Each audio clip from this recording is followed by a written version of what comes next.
प्राचीन काल की बात है, जब लोग आत्मिक शांति और ज्ञान की खोज में गुरुओं की शरण लिया करते थे। एक शांत पहाड़ी पर एक प्राचीन आश्रम था। इस आश्रम के गुरु श्री अच्युतानंद अपने गहरे ज्ञान और करुणा के लिए प्रसिद्ध थे। उनके पास दूर दूर से लोग आते थे, ध्यान और आत्मज्ञान की शिक्षा लेने। गुरुजी की शिक्षा सरल थी, लेकिन गहरी। वे कहते, ध्यान केवल आंखें बंद कर बैठना नहीं है, यह जीवन को देखने का तरीका है। ध्यान वह मार्ग है जो तुम्हें तुम्हारे भीतर छुपे ब्रह्मांड से जोड़ता है। गुरुजी के शिष्यों में अरुण नाम का एक युवक था। वह ध्यान की गहराइयों को समझने के लिए बहुत उत्सुक था, लेकिन उसका मन हमेशा भटकता रहता। वह घंटों ध्यान करने की कोशिश करता, लेकिन उसके विचार थमने का नाम नहीं लेते। एक दिन वह गुरुजी के पास गया और बोला, गुरुजी, मैं पूरी लगन से ध्यान करने की कोशिश करता हूं, लेकिन मेरा मन कभी शांत नहीं होता। मुझे ऐसा लगता है जैसे मैं असफल हो रहा हूं। गुरुजी मुस्कुराए। उनकी मुस्कान में दया और समझदारी की झलक थी। उन्होंने कहा, कल सूर्योदय से पहले नदी के पास आना, मैं तुम्हें ध्यान का असली अर्थ समझाऊंगा। अगली सुबह अरुण सूर्योदय से पहले ही नदी के पास पहुंच गया।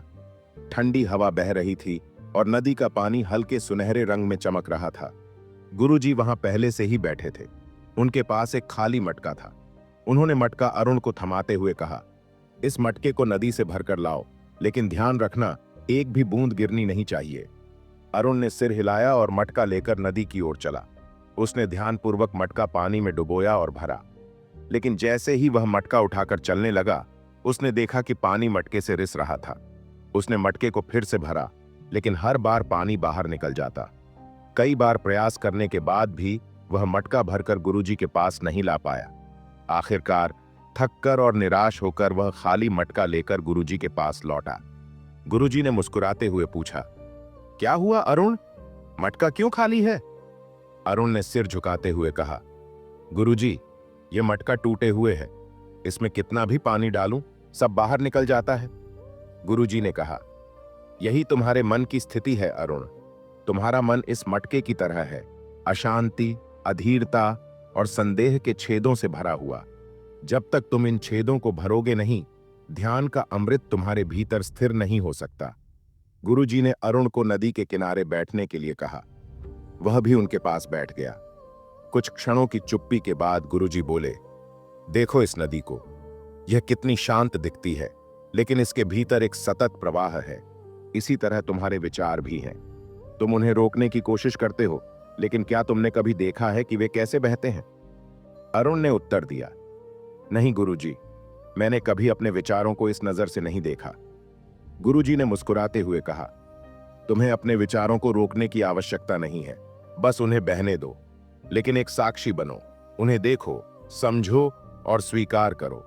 जब तुम यह करोगे तो धीरे धीरे तुम्हारा मन शांत हो जाएगा, जैसे नदी की धारा समुद्र में मिलकर स्थिर हो जाती है। अरुण ने गुरुजी की बातों को मन में बसाकर अभ्यास शुरू किया। पहले तो उसे मुश्किल हुई। जब भी वह ध्यान करता, उसका मन भटकने लगता।